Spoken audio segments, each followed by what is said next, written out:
So what made you decide to pick a new moniker and start releasing music under that?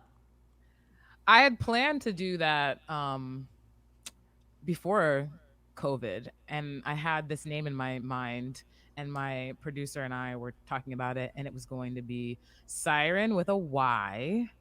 And I was like, no one else has that name. And I looked it up on Spotify and I was like, no one has that name. And so for some reason, I didn't see it. And then, of course, I went back like 2 months later and there's a million sirens, of course, Hmm. female singers, you know what I mean? Right. And then, he was down, he liked it, but I was just like, oh, this isn't gonna work. And then by the time I was trying to change over, um, because my idea in my mind was that I would just be kind of starting fresh, starting with a new idea, creating this new body of work. Hmm. Because Jen Mundia is attached to many things. Like I used to work at Olive Garden in Times Square. I used to work at Best Buy. I have a LinkedIn profile. It's just attached to so many things. I've had a million jobs and Yeah.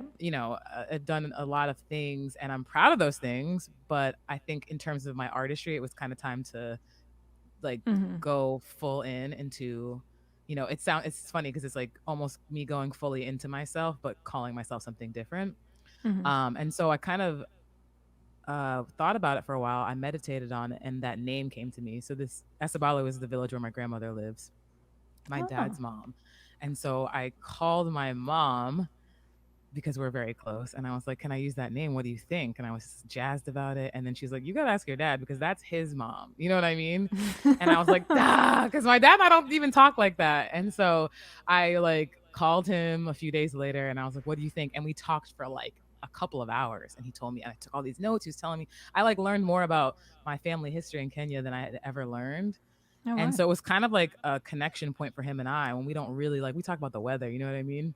And Mm. so it was really cool to just like talk to him and have him be really excited to share that with me. And like it kind of made me feel I know this is right now. Like it's all kind of sinking into place. And a lot of things that have come about since I started that pseudonym have felt really kismet. Like they felt like they just kind of fell into place.